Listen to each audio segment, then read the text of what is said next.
Everybody, welcome to Board Online, Board Offline. Today we have the next in our series of best games of all time. I am on vacation. I've had this list created since May. I haven't gotten a chance to film it, so I am doing some quick videos like this to get the thing done. I'm doing some laundry right now down in the laundry room where we're staying for our vacation, and thought, hey, what better time than now to knock out a 10-minute video for numbers 50 through 41 of the best games of all time.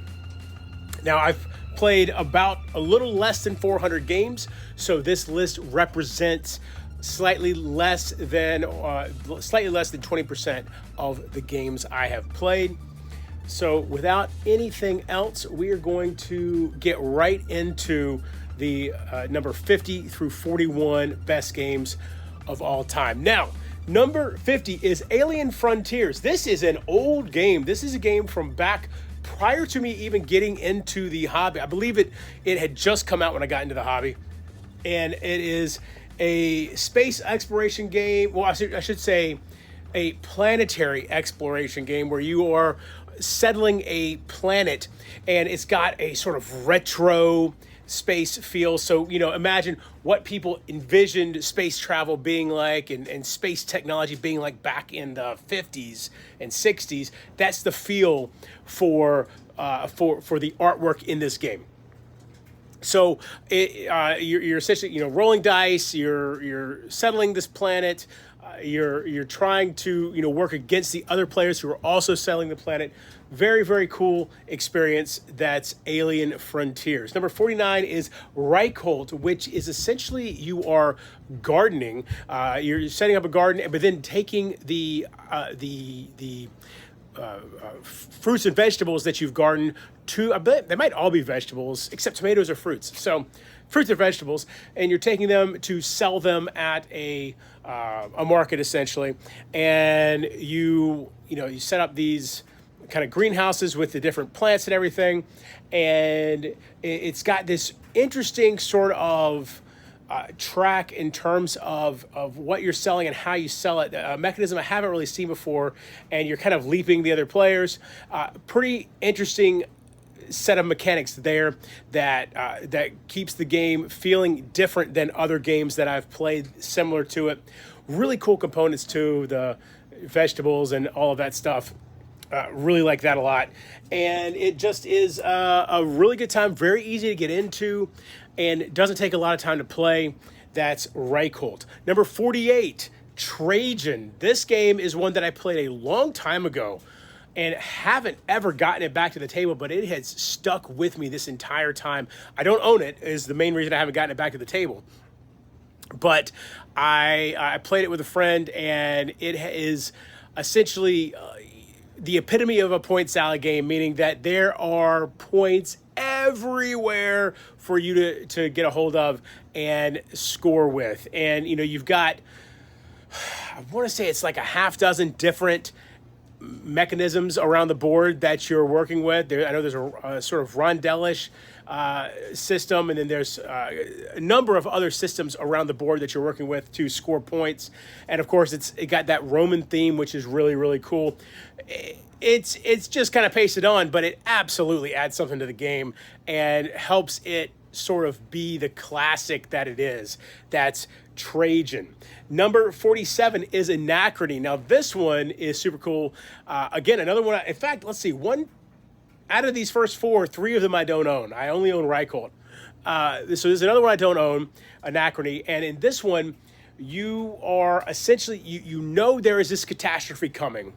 Time travel is possible, and you have the ability to borrow resources from the future in order to help you now. But if you don't, I can't remember exactly how it works, but basically if you don't get it all paid back and straightened back out, then it causes some significant problems, with you, which really amounts to, I think, your score being messed up. But it causes some significant problems as you go along if you don't get that paid out. So there's a time travel aspect. You have to power up these suits in order to be able to travel out into the main world because the world is so messed up already, despite, even before this catastrophe that's coming.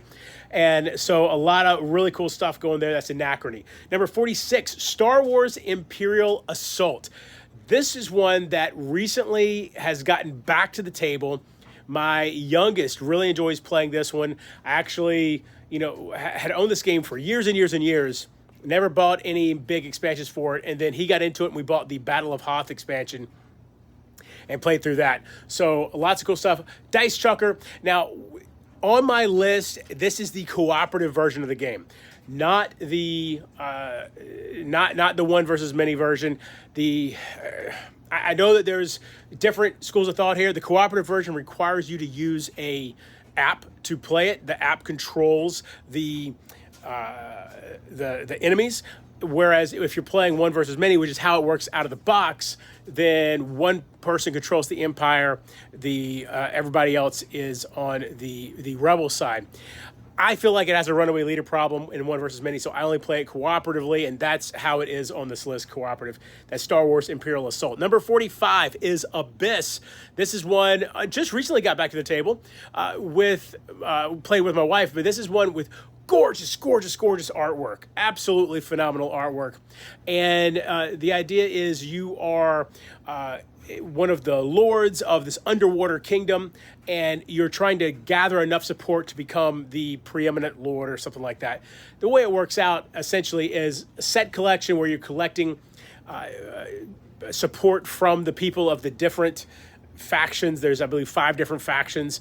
And then as you collect the support of those people, that allows you to then recruit lords to your side.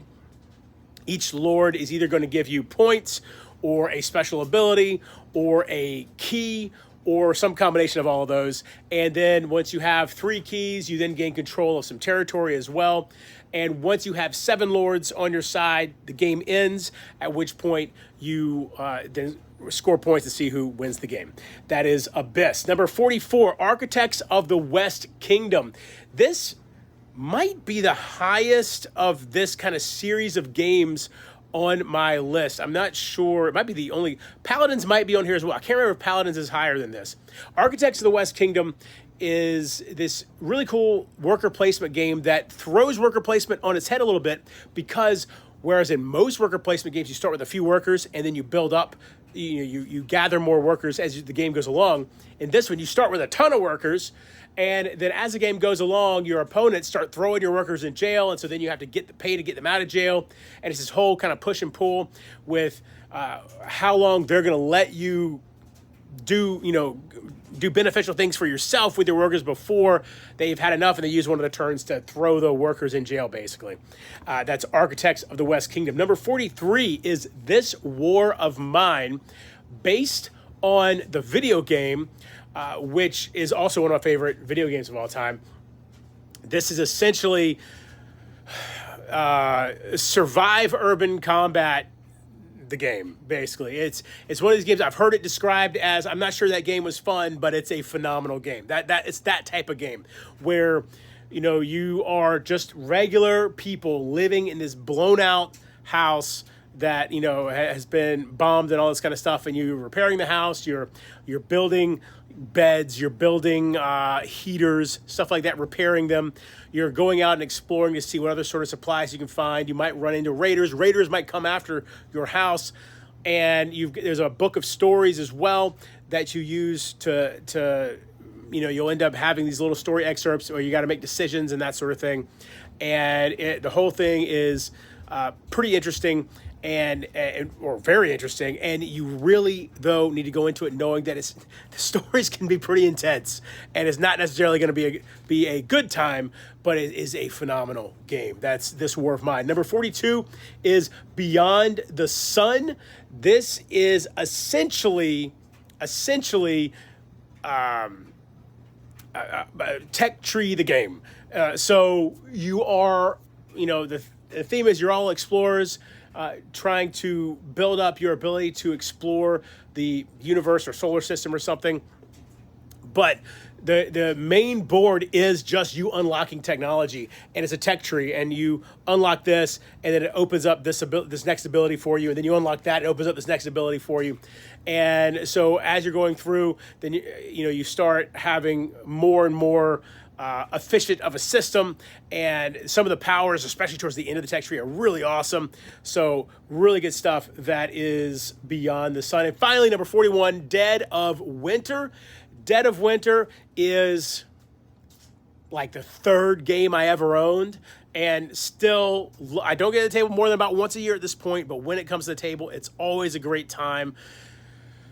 It is that quintessential idea with a zombie game where the zombies are there, and they are a real threat. They are a significant threat, but the people are even greater of a threat, because you're going to have, most likely, a traitor in your midst. So one of the other players probably is a traitor, but maybe not. Maybe you have 0 traitors.